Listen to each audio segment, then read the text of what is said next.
দেশ বাঁচাও মোদি হাটাও এই স্লোগান নিয়ে প্রতিবাদের গণমঞ্চে দেখা গেল সঙ্গীত শিল্পী থেকে শুরু করে বুদ্ধিজীবী সকলকেই।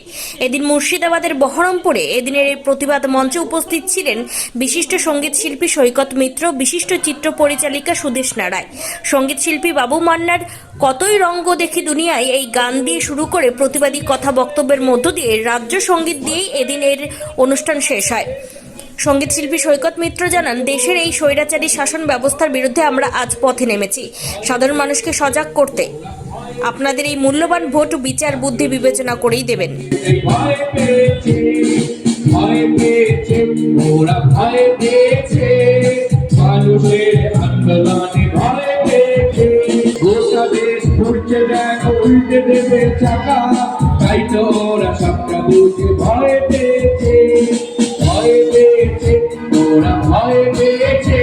এই প্রতিবাদ আমরা বাংলার একেবারে প্রত্যেকটি জেলায় করছি এবং আমরা দল বেঁধে যাচ্ছি।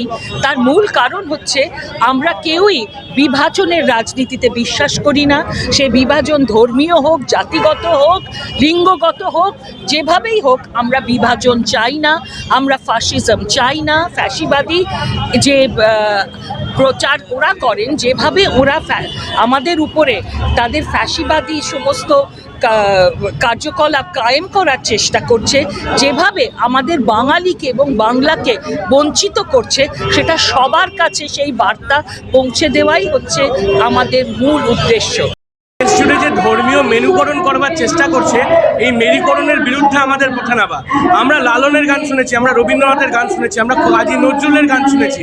এরপর মনে হয় যে যখন একটা কোনো রাজনৈতিক দল স্পেসিফিকভাবে দায়িত্ব নিয়ে ধর্মীয় মেরুকরণ করে দাঙ্গা লাগাচ্ছে, রক্তক্ষয়ী যুদ্ধ তৈরি করছে, বাংলার সংস্কৃতি, ভারতবর্ষের সংস্কৃতিকে নষ্ট করার চেষ্টা করছে, তার বিরুদ্ধে আমাদের শিল্পীদের এই লড়াই।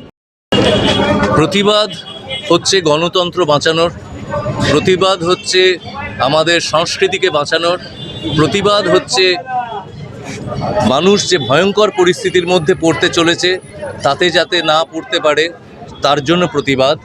এবং আমরা দেখছি যে কেন্দ্রীয় যে দল তারা কিভাবে একনায়কতন্ত্র গণতন্ত্রের বিনাশ করছে, তার বিরুদ্ধে প্রতিবাদ। সারা ভারতে সমস্ত সাধারণ মানুষ, সমস্ত বিশিষ্ট মানুষ, অবিশিষ্ট মানুষ সবাই মোদিবাবুর বিরুদ্ধে। মোদিবাবু ভাবছেন মোদি হ্যায় তো মুমকিন হ্যায়, কিন্তু সেটা ঘটবে না। পৃথিবীর ইতিহাস বারবার প্রমাণ করেছে কুৎসা, অপপ্রচার, ষড়যন্ত্র, মিথ্যা, অন্যায় কোনোদিন শেষ কথা বলে না। শেষ কথা বলে সত্য, ন্যায় এবং মানুষ। তাই 21 সালে মানুষ এবং মানুষের নেত্রী বাংলায় শেষ কথা বলেছিলেন, বাংলা জিতেছিল। 24 সালেও দেখবেন মানুষ এবং মানুষের নেত্রী বাংলায় শেষ কথা বলবে, আর দেশের মানুষও শেষ কথা বলবে। মোদিবাবু শেষ কথা বলবেন না।